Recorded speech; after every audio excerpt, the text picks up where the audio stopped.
बहुत ही दुखद घटना घटी थी गाजीपुर मयूर विहार फेज 3 के गाजीपुर के एक बड़े से नाले में। ये नाला 15 फीट डीप था, डीडीए के अधीन आता था।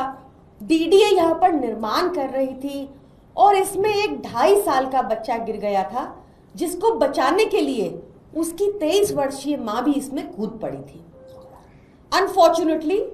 दोनों की बहुत ही ट्रैजिक डेथ हो गई और हमारे स्थानीय विधायक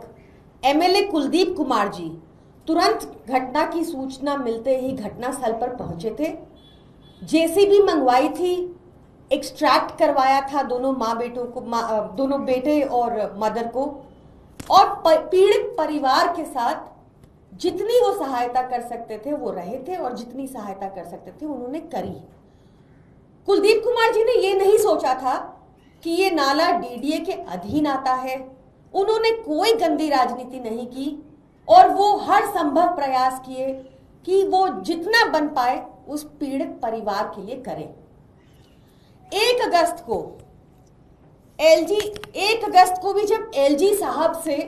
ना कोई मुआवजा डिक्लेयर हुआ, ना ही एलजी साहब उस घटना स्थल पर पहुंचे, तो माननीय सांसद संजय सिंह जी ने प्रेस वार्ता करके बार बार एलजी साहब से पूछा कि उनका क्या फर्ज बनता है कि वो ऐसे संवैधानिक पद पर बैठे रहे जब वो दिल्ली की जनता के साथ ऐसी दुख की घड़ी में नहीं खड़े हो सकते और ऐसे जुरिस्डिक्शन में जो उनके अधीन आता है, ऐसे डिपार्टमेंट में जो उनके अधीन आता है। 1 अगस्त को संजय सिंह जी की प्रेस वार्ता के बाद भाजपा ने अपने एक ओछे प्रवक्ता को घटनास्थल पर भेजा और ये दिखाने की कोशिश की कि ये नाला जिसमें दुर्घटना हुई, ये नाला पीडब्ल्यूडी के अधीन आता है, दिल्ली सरकार के अधीन आता है। भाजपा ने अपनी ओछी राजनीति शुरू कर दी, पर कोई मुआवजा डिक्लेयर नहीं किया और पीड़ित परिवार के साथ कहीं खड़े नहीं दिखे। 2 अगस्त को एलजी साहब फिर चुप रहे, तो हमारे माननीय विधायक दिलीप पांडे जी ने उनको एक चिट्ठी लिखी और पूछा कि क्यों अब तक उन्होंने गैर जिम्मेदाराना अधिकारियों के ऊपर कोई एक्शन नहीं लिया। कोई जवाब नहीं आया। फिर हमने 2 अगस्त को एक प्रोटेस्ट किया, पूछा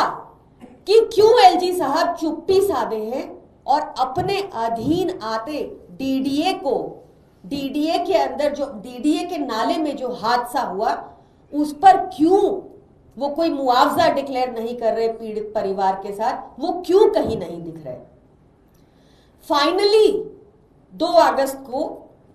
शाम को एलजी साहब के दफ्तर से एक चिट्ठी रिलीज की जाती है जो दिखाती है